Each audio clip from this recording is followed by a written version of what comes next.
Hey, I'm Chris. Today we're coming to you from a tiny little chapel, the Jacob Richter Sr. Chapel. This is the whole thing. We just walked through the whole thing. There are 6 pews in the whole chapel. This really cute little chapel is located in Cullman, Alabama, which is also the same city that has an abbey in it where the monks live. And it's the only one that is located in Alabama. The really neat thing about this little chapel is it's set up like a little miniature church. It's got the little pews, the windows, and even a little steeple up top. Pretty cool. It's also a bit of a foreshadowing of what we're going to see at the Abbey. Over there, we're going to see the creations of one monk, a man by the name of Brother Joseph. We're going to get to stroll through the Holy Land, see little tiny versions of the Leaning Tower of Pisa, Hansel and Gretel's house, all kinds of cool stuff. I'm so excited about this one. Are you? Oh yeah, you know it. Yeah, and you guys should be too. We cordially invite you to come along for the adventure. Come along. Guess what, guys? We made it to the Abbey, and located behind us is the little town of Bethlehem. Pretty cool. We haven't seen much of this place yet, but I can tell it's going to be an awesome experience. This is Ave Maria Grotto. It's all the creation of that one man, Brother Joseph, who was a monk. Actually, when he was 13 years old, he came over to the United States. He had a hard life, though. His mother passed away when he was just a child. He had a pretty terrible stepmother, from all accounts. And then he had some terrible accidents 3 different times in his life. Once he almost drowned, once he almost burned in a fire, and another time he was injured so badly that he became a hunchback. He was a hunchback for the rest of his life. He was a tiny little man too. He was like 5 foot tall, less than 100 pounds. But when he got here to the Abbey, he found out something cool that he could do with his time, and that was to start making these little creations. Let's check it out right now. Of course, the little town of Bethlehem, right behind us.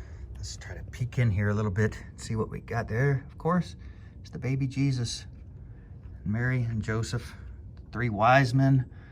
Camels are in there as well here, the wise men right here. Let's get around and get a better look at them. With lots of moolah. Yeah, people have thrown some cash in there. There's the baby Jesus. And you see, it looks kind of like a miniature cave. That comes from the word grotto, which is kind of a small cave, usually used in like gardens and stuff. Usually an artificial cave would be a grotto. Looks like one of the sheep has lost its way and fallen over. I was going to help it. Couldn't reach. Heather wanted to reach in there and help it. We are making our way down the hill to the other displays. Yeah, this is the second one. After Bethlehem, we have a monument. And this monument was made by Brother Joseph. This is in appreciation to all who donated materials for his works. One thing about Brother Joseph, he did not purchase any materials for these projects, as far as I know. It was all donations, other people's garbage, rocks, seashells, anything he could get his hands on to make his creations. Next, we have the Shrine of Peter. This one was built in 1938. He's even got a stained glass window inside, as well as seashells on the walls. Got the St. Peter name down there at the bottom. Just incredible to know the detail that went into this, to making each little piece of it. Step back and get a bigger view of it. Just amazing, the cross up top. Walk on down further. A mountain and monastery in Spain. Montserrat, I think is how you pronounce it. The little stairway going up.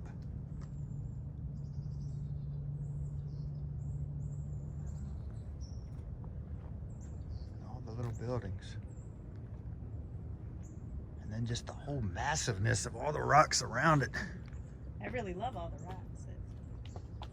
Very cool. Up next, the Wayside Shrine. This is where travelers will stop, take a break, and spend time in prayer. St. Martin's Church of Bavaria. At least at one point, I don't know if this is true anymore, but at one point, St. Martin's Church in Bavaria was the tallest brick structure in the world. I know it's the tallest brick church in the world, but I think it was actually the tallest brick structure in the world that was not enforced by steel beams.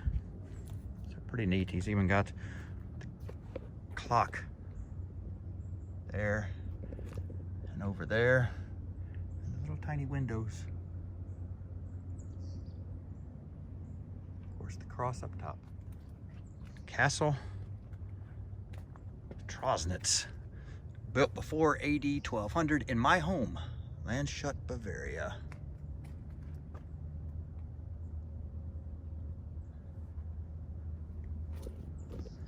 And then we actually have the Statue of Liberty.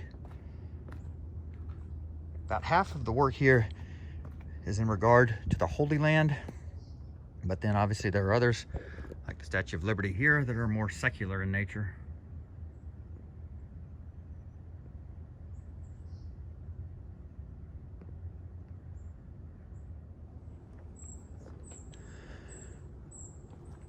It says that on becoming an American citizen, he built the shrine in honor of his adopted country.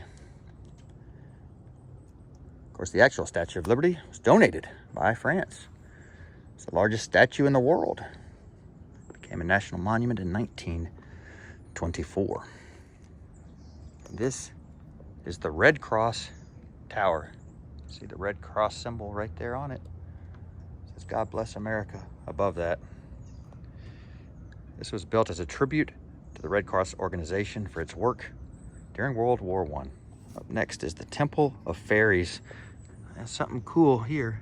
These little angels on either side of the entranceway are kneeling up on top of cold cream jars. It's amazing. All the different things that Brother Joseph used to create his masterpiece. Here, something for Pope Pius XII, His Holiness. It's cool how once again you have the stained glass windows inside, Hansel and Gretel's house, and a walkway up to the Castle of Fairies, even with the little bridge to cross. And the walkway goes right through the front gate there and on up to it. Oh, there's even a dragon chained up down below the Castle of Fairies. Watch out. Hope he doesn't get loose. Next we have a replica of St. Bernard Abbey, which was founded in 1892. Here's St. Bernard College, June and July of 1956. First building on college grounds, February 1892.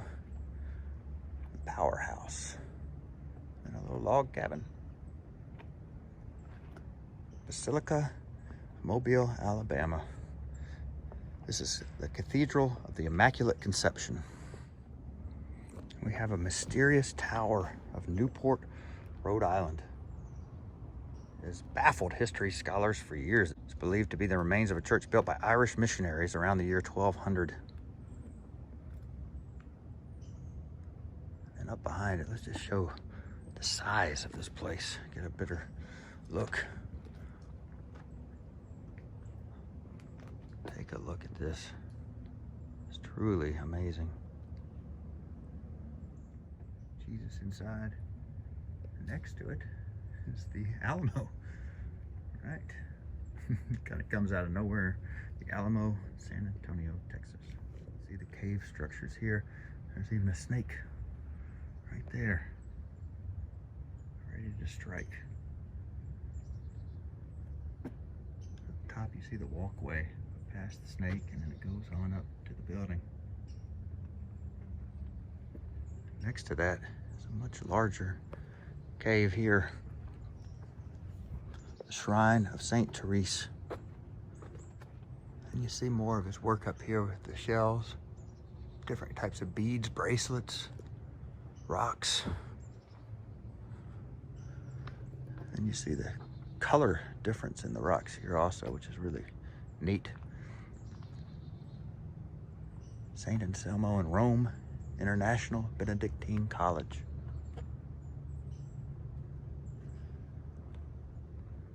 Pantheon in Rome, finished 27 BC. An outline of St. Peter's Church in Rome. Here's even a crypt of St. Cecilia in the catacomb. Wow, crazy. People have put change in the crypt.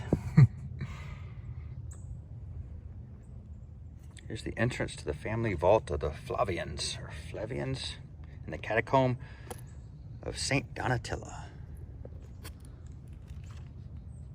Just the detail is insane. Here's another family vault. It's got the little tiny brick structures in there. And look at this vault here. How crazy is that?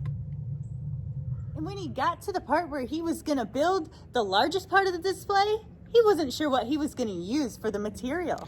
Yeah, but a train wrecked in 1933. It left tons of marble that was crushed up, and the people who actually owned it couldn't use it anymore, so they donated it.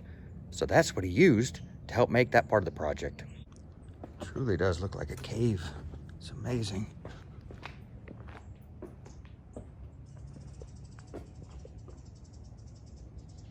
And huge. Brother Joseph up there. Also, his little hand tools are sitting beside him. That's what he used to create this project. When he was first getting started, he was working like 17 hours a day here at the monastery, and he just wanted something to do because his job, he said, was kind of mundane, kind of boring over time, and he wanted something to do. So he started entertaining himself by making small little things. When the higher ups started seeing what he was doing, they started pushing him to do more and more, and that's exactly what he did. He made his last project at the age of 80 years old. And you swing around from Herod's Gate to the fortress of Antonia. It was here that our Lord spent the night in jail after his rest in the Garden of Gethsemane. He was mocked and crowned with thorns. It was from the balcony of this building where Pilate brought out Jesus and Barabbas, hoping that the criminal Barabbas would be chosen by the people to be the one killed. Instead, they yelled out for Jesus, and they replied, "Crucify him." Pilate felt he had no choice at that point but to do that. There you have the crucifixion scene on the top of the hill. And located up above us is the Leaning Tower of Pisa. There it is. We completely missed it actually on our first walkthrough. It's kind of tricky because there are so many things kind of hidden all up through there that you really got to look for to see it all. It is so interesting. You know, something else interesting is Brother Joseph was a very shy man. He didn't like to be out in public, so he never really saw any of these places in real life. He didn't like to travel. He stayed here. He looked at postcards and other pictures in order to come up with his designs. Also, he would kind of sneak out at nighttime and put out each one as it was made. When he'd make one, he'd carry it out here during the night so he wouldn't have to interact with anybody when he'd drop off his new piece of artwork. Up next, we have Agony in the Garden. This is dedicated to the St. Bernard College students who were killed in World War II. And they are commemorated by the 29 little white crosses right over here. Basilica of Knock, Ireland. What's the difference between a basilica and a cathedral? Tell us in the comment section below. But we hoped you enjoyed checking out this really cool place. It's amazing what one man can do with a lot of patience and a lot of hard work. Truly incredible. You guys be sure to hit the like button, smash the subscribe button, and ring the notification bell so you can come along with us on future adventures. Come along.